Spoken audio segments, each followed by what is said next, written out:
नमस्कार, स्वागत है आप सभी का फिर से एक बार इंडिया न्यूज़ के डिजिटल प्लेटफॉर्म पर। मैं हूं आपके साथ जया पाठक। बंगाल में विधानसभा के चुनाव की जो तिथियां बंगाल में विधानसभा चुनाव की तारीखों की घोषणा हो चुकी है। 27 मार्च से बंगाल में विधानसभा के चुनाव होने हैं।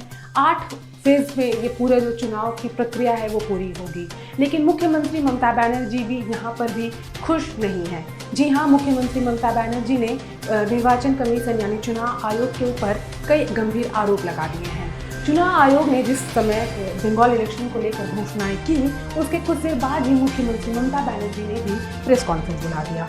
यहाँ पर प्रेस कॉन्फ्रेंस में मुख्यमंत्री ममता बनर्जी ने चुनाव आयोग पर और भाजपा पर कई गंभीर आरोप लगाए हैं। ममता बनर्जी ने कहा कि चुनाव आयोग भाजपा के साथ मिलकर चुनाव की तिथियों की घोषणा की है। चुनाव आयोग ने वैसा ही किया है जैसा कि भाजपा उसे करने को कहती थी। यहाँ पर जो सबसे बड़ी आपत्ति है मुख्यमंत्री ममता बनर्जी को, वो इससे है कि चुनाव 8 फेज में क्यों करवाए जा रहे हैं। 8 चरणों में चुनाव कराने का आखिर मतलब क्या है। आखिर ममता बनर्जी को इस 8 चरणों में चुनाव होने से प्रॉब्लम क्या है, उन्हें बौखलाहट किस बात की है, और वो इसे लेकर इलेक्शन कमीशन जो एक कॉन्स्टिट्यूशनल बॉडी है उसे आड़े हाथों क्यों ले रही हैं। इस वीडियो में आज हम इस बात को समझने की कोशिश करेंगे। हम आपको ये बात समझाएं, इसके पहले मैं आपको एक व्यवहारिक एग्जाम्पल देकर ये समझाने की कोशिश करती हूँ कि आखिर ममता बनर्जी खिसियानी बिल्ली खंभा नोचे वाला हाल ममता बनर्जी का क्यों हुआ है। दरअसल हम आप हर कोई बचपन में हमने कई तरह के ऐसे गेम्स खेले होंगे जहाँ पर हमें पहले ही अंदेशा हो जाता है कि हम हारने वाले हैं। उस वक्त हमारा क्या करते हैं, हम बहाने निकालते हैं। हम कभी कभी कुछ बहाने बनाते हैं कि इस वजह से हम हार गए, या सामने वाला ऐसी चीटिंग कर रहा है इस वजह से हम हारने वाले हैं। ऐसे कुछ बहाने जो हैं हम बनाने लगते हैं। लाइव एग्जाम्पल अगर हम देखें तो हाल ही के मैच को उठाकर अगर हम देख लें जो मोटेरा में हुआ था इंग्लैंड और भारत के बीच में, यहाँ पर 5 दिनों का मैच इंडिया ने 3 दिन में ख़त्म कर दिया। इंग्लैंड इस मैच को हार गई और हारने के बाद इंग्लैंड ने कई तरह की बहानेबाजी शुरू कर दी। पिच में लेकर प्रॉब्लम है, कई तरह के उसमें प्रॉब्लम गिनाए, लेकिन इंडियन क्रिकेट टीम भी उसी पिच पर मैच खेल रही थी। तो फिर यहाँ पर बहाने बनाना कितना सही था। तो यहाँ से हम समझ सकते हैं कि जो पश्चिम बंगाल के मुख्यमंत्री ममता बनर्जी हैं, उनका हाल भी कुछ इसी तरह का है। उनको भी कहीं ना कहीं अपना हार जो है वो दिखाई दे रहा है, जिसकी वजह से उनके अंदर ये बौखलाहट जो है वो आई है। अब हम इस बात को समझते हैं कि 8 चरणों में चुनाव क्यों हो रहे हैं। इसकी वजह काफ़ी बुनियादी है। पश्चिम बंगाल में इलेक्शन के कैंपेन को लेकर जिस तरह से हिंसात्मक घटनाएं हो रही हैं, पूरे देशवासियों को ये पता है कि पश्चिम बंगाल के चुनाव में कुछ न कुछ हिंसात्मक घटनाएं तो घटेंगी ही। जेपी नड्डा के काफिले पर खुलेआम हमले किए गए, लेकिन यहाँ पर पुलिस ने किसी भी तरह का एक्शन नहीं लिया। वहीं नॉर्थ बंगाल के कुछ जिलों में खुलेआम ये पोस्टर लगाए गए कि अगर भाजपा को वोट दिया तो हाथ काट दिए जाएंगे। तो इसके बाद भी ममता बनर्जी की पुलिस ने किसी भी तरह के कदम नहीं उठाए।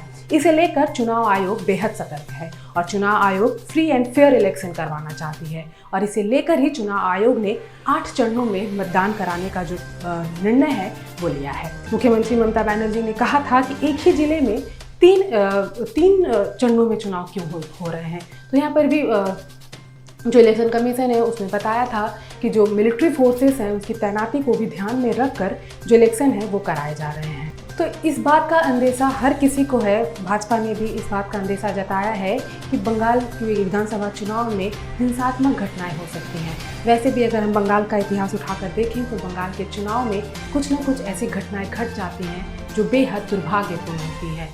तो इसीलिए इस विधानसभा के चुनाव में किसी भी तरह की कोताही इलेक्शन कमीशन करने के मूड में नहीं है। अब सवाल उठता है कि ममता बनर्जी को दिक्कत क्यों है।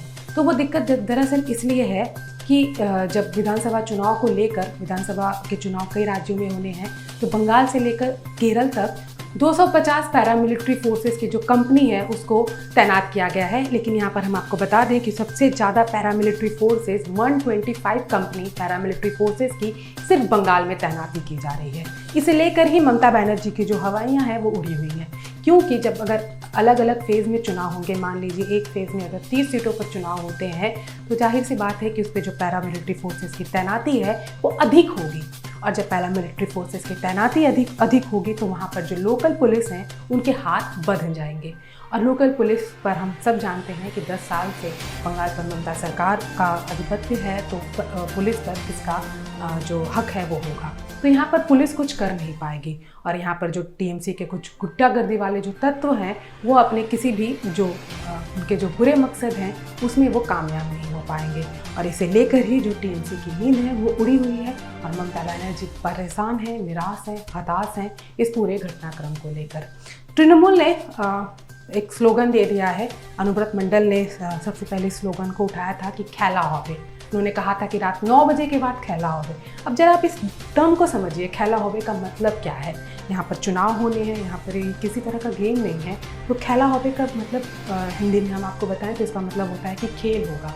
तो खेल होगा तो इससे एक जो फीलिंग्स है वो निकल कर आ रही है कि कुछ ना कुछ बेहद ख़राब और कुछ जो सही नहीं हो वैसा कुछ घटनाएं जो है तृणमूल के मन में कहीं ना कहीं चल रही हैं। तो इसे लेकर ही जो इलेक्शन कमीशन है बेहद सतर्क है और इसीलिए ये चुनाव 8 फेज़ में कराए जा रहे हैं। इलेक्शन कमीशन ने खुद ये बात कही है कि सुरक्षा के इंतजामात को देखते हुए ही ये फैसले लिए गए हैं।